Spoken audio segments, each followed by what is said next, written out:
welcome to Diligent Canine. Thanks for your support. And this is going to be the first video on relationship building with your dog. And a really easy and a really fun way to do that is through playing with your dog.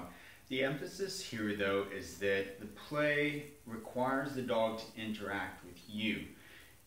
What that means is the dog is not allowed to self-satisfy on things. So the dog is not allowed to sort of win the tug, or if you're playing tug, it's not allowed to run around with the tug or the rope or whatever you're using. The dog needs to learn that the fun is with you. So by running around with the toy, the dog isn't allowed to just sit down and chew on it, and when the dog brings it back to you, that's when you can grab it and pull it and shake it and the toy comes alive again, which is much more fun for the dog than the limp or dead toy in its mouth. You can also do this with fetching, balls, really just try to be creative and emphasize the dog engaging with you. Now, there is a place for using toys and food to help control the dog's behavior or its energy levels. So one thing that I do a lot is I stuff a Kong with peanut butter and put it in the freezer for a few hours or overnight, and I give that to my dog when I go to work and he's in his crate. So I do allow my dog to self-satisfy or to keep them occupied when I'm away. But when it's playtime and when I'm trying to be intentional and focused about the work that we're doing, I want the dog to engage with me. That is really critical throughout all the stages of training. You build that relationship so the dog learns, even before you get to formal obedience, the dog learns that focusing on you, interacting with you, ignoring the environment, will get rewards. Good things will happen if you focus on me. So, I'm gonna play with my dog Dean a little bit here and show you some of that engagement. I will say with tugging, I'll let you know that I am trying to persuade Dean to push into the tug. This is specific to PSA related protection sports. I'm not really wanting him to pull back and actually tug on the toy.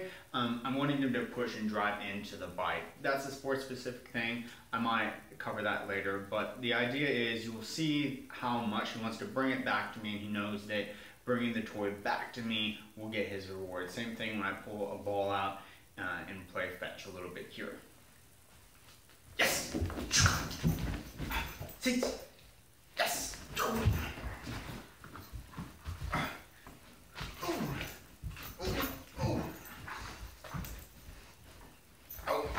So you see, he's already learned that bringing the toy back to me will get him more fun than if I just let it go.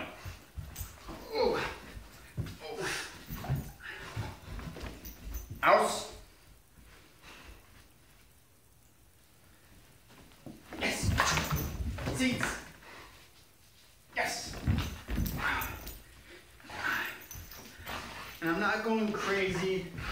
I'm not picking the dog up over my shoulder or doing anything ridiculous like that. Tug is a game where the chances of conflict, good.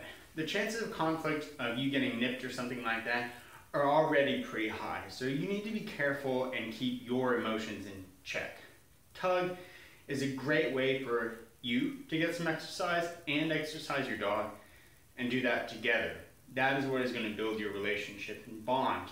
However, don't get too crazy, and certainly don't do anything you don't know what you're doing with and you don't understand what the long-term consequences might be for you or your dog. So I'm not like grabbing the fur on his head or under his belly or messing with his feet. Certainly not unless I've built up the dog's distress tolerance. I'm specifically training for some sort of protection sport where the dog will be distracted in a similar fashion. So that's the tug. I'll post some videos, some links as well rather to, there have been a lot of videos on Leerburg's site with Michael Ellis and Mark Keating about the value of playing tug with your dog, how to play tug with your dog, and other types of relationship games. So you'll see with the ball here that Dean, yes, get it.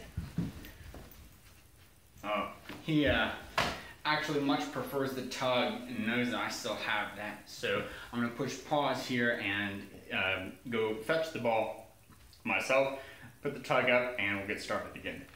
Come. Yes. Bring. Yes.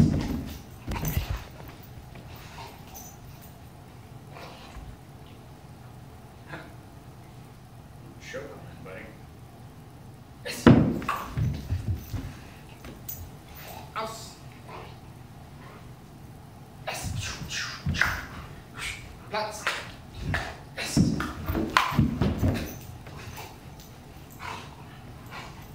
House. Up. Seats. Push.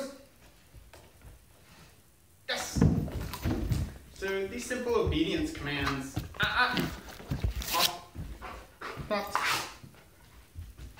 the obedience commands just add a little structure to the play. Obviously, Dean has learned how to sit and heel and things like that. So you don't have to implement that right away. Don't worry about adding the obedience. If you were just playing, that is a beautiful thing to enjoy and appreciate with your dog. It's not to be taken for granted. Those little moments when you just enjoy being around your dog and you can see your dog enjoying being around you are absolutely critical. Thanks for watching, and stay tuned for more on Diligent Canine.